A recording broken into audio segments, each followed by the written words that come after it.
आज मैं आप लोगों को हनुमान जी के ताकत का अंदाज़ा दिखाने वाला हूँ। वीडियो बहुत इंटरेस्टिंग होने वाला है, इसीलिए वीडियो थोड़ा सा भी स्किप मत करना। बिना समय बर्बाद किए हुए वीडियो को स्टार्ट करते हैं। यह कहानी है, जब लक्ष्मण जी मूर्छित हुए थे तो उस समय सभी की आंखों पर छाया पड़ने लगा, लेकिन हनुमान जी ने अपनी छाया को हटाया और विभीषण जी से पूछा, महाराज आपको इस शक्ति के बारे में कुछ पता है? तो विभीषण जी ने बोला, मुझे इस शक्ति के बारे में ज़्यादा कुछ तो नहीं पता, पर मैं इस अस्त्र का नाम मेघनाद के मुख से कई बार सुना था और यह अस्त्र इतना घातक है कि इस अस्त्र से किसी भी इंसान को बचना नामुमकिन है। तो श्री राम प्रभु ने बोला, विभीषण जी कुछ तो उपाय होगा। तो विभीषण जी ने बताया, रावण के लंका में एक सुसेन वैद्य नामक चिकित्सक है, उसे इस शक्ति का जरूर उपाय पता होगा, लेकिन उसे लंका से लाना नामुमकिन है। तो हनुमान जी ने बोला, मैं अपने प्रभु के लिए कोई भी नामुमकिन काम मुमकिन कर सकता हूँ। तो श्री राम प्रभु ने बोला, वहाँ बहुत खतरा होगा, मैं तुम्हें जाने के लिए कैसे आदेश दूँ? तो हनुमान जी ने बोला, प्रभु आप एक बार आशीर्वाद देकर देखो, मैं आपके काम को जरूर पूरा करूँगा। तो श्री राम प्रभु ने आदेश दिया और हनुमान जी हवा की रफ्तार से लंका पहुँच गए और वहाँ उन्होंने सुसेन वैद्य को देखा और सोचा, इसे यहाँ से कैसे ले चले। तो हनुमान जी ने सोचा, पूरा घर ही उठा लेते हैं, और हनुमान जी पूरे घर को उठाकर श्री राम के पास पहुँच जाते हैं। तो सुसेन वैद्य लक्ष्मण को देखकर बोलता है, इन्हें बचाने के लिए हमारे पास 3 से 4 घंटे का समय है, इतने समय में आपको औषधि लाना होगा। तो हनुमान जी ने बोला, वैद्य जी आप बोलिए कहाँ से औषधि लाना है? तो सुसेन वैद्य ने बोला, यहाँ से 5000 किलोमीटर दूर एक द्रोणागिरी नामक पर्वत है, वहाँ पर कई सारी औषधियाँ पाई जाती है, वहीं से आपको औषधि लाना पड़ेगा, बट इतने कम समय में औषधि लाना नामुमकिन है, तुम कैसे ला पाओगे? तो हनुमान जी ने श्री राम प्रभु से बोला, प्रभु मुझे जाने के लिए आज्ञा दीजिए। तो श्री राम प्रभु ने आँखों में आंसू लिए हुए बोला, हनुमान जाने दो, मैं जानता हूँ द्रोणागिरी पर्वत यहाँ से बहुत दूर है, इतने कम समय में तुम वहाँ कैसे पहुँच पाओगे और कैसे आओगे? तो हनुमान जी ने बोला, प्रभु आप आज्ञा देकर देखिए, मैं प्रकाश के वेग से द्रोणागिरी पर्वत पर पहुँचूँगा, और अगर संजीवनी बूटी लाने में असमर्थ हो गया तो यह आपका सेवक आपको कभी मुख नहीं दिखाएगा। तो श्री राम प्रभु ने बोला, ठीक है हनुमान जी जाइए, हमारा आशीर्वाद आपके साथ रहेगा। हनुमान जी द्रोणागिरी पर्वत के लिए निकल जाते हैं और जाने से पहले सूर्य भगवान को एक चुनौती दे देते हैं और बोले, जब तक मैं संजीवनी बूटी लेकर आना चाहूँ तब तक निकलने का साहस मत करना, नहीं तो परिणाम बहुत बुरा होगा। सूर्य भगवान जानते थे कि राम विष्णु भगवान के अवतार हैं। हनुमान जी जोरों से द्रोणागिरी पर्वत के लिए प्रस्थान कर रहे थे। जब रावण को पता चलता है कि हनुमान जी द्रोणागिरी पर्वत पर संजीवनी बूटी लेने जा रहे हैं, तो रावण ने कालनेमी के पास पहुंचा और बोला, हे कालनेमी तुम्हें एक बंदर को रोकना है। तो कालनेमी ने बोला, वो बंदर कहाँ है? तो रावण ने बोला, द्रोणागिरी पर्वत पर संजीवनी बूटी लेने जा रहा है। तो कालनेमी ने बोला, वो वही बंदर तो नहीं जो लंका में आकर आग लगा दिया था? रावण ने तुरंत बोला, हाँ हाँ हाँ हाँ। तो कालनेमी ने बोला, हाँ हाँ क्या बोल रहे हो? उसे रोकने के लिए मैं नहीं जा सकता, उससे लड़ने के लिए मैं नहीं जा सकता। रावण ने बोला, पर क्यों?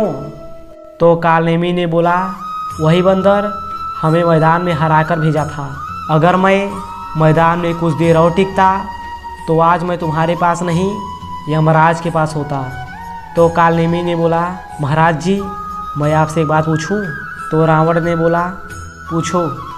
तो कालनेमी ने बोला, महाराज वह बंदर लंका जला रहा था तो उस समय आप कहाँ थी? रावण ने बोला, वहीं था। और तुम्हारे 70 बेटे कहाँ थे? और तुम्हारे 72 नाती कहाँ थी? और तुम्हारी पूरी सेना कहाँ थी? रावण ने बोला, सब लोग यही थे। तो उसे रोक क्यों नहीं पाए? तो रावण ने बोला, वो रुकने का मौका ही नहीं दिया। तो कालनेमी ने बोला, जब तुम सब लोग मिलकर उसे नहीं रोक पाए तो मैं घंटा उसे रोक पाऊंगा? मुझसे ये काम नहीं हो सकता। तो रावण ने एक उपाय बताया कि तुम एक सन्यासी का रूप धारण करके उस बानर को विश्राम करने के लिए मजबूर करना। तो कालनेमी ने बोला, अरे उसे सब कुछ दिख जाता है, कौन असली है कौन नकली है। रावण ने बोला, अगर तुम नहीं गए तो मैं तुम्हें जान से मार डालूंगा। तो कालनेमी ने बोला, तुमसे मरने से अच्छा मैं भगवान के हाथ मर जाऊं। तो यह बोलकर कालनेमी द्रोणागिरी पर्वत के पास पहुंच जाता है और वहीं एक आसन बनाकर और अपना भेष बदलकर राम नाम जपने लगता है।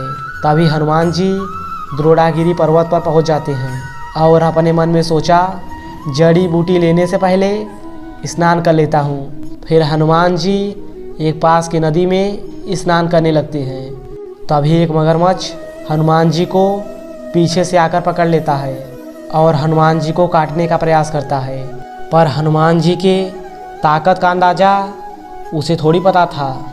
हनुमान जी उस मगरमच्छ को फाड़ कर फेंक दिया।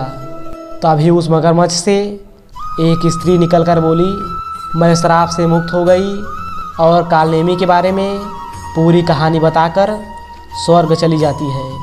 तो हनुमान जी कालनेमी के पास पहुंचते हैं और हनुमान जी ने बोला, गुरुजी, मैं तुम्हें गुरु दक्षिणा देना चाहता हूँ। कालनेमी ने बोला, बालक, पहले विद्या ग्रहण कर लो। तो हनुमान जी ने बोला, नहीं, मैं पहले गुरु दक्षिणा देता हूँ।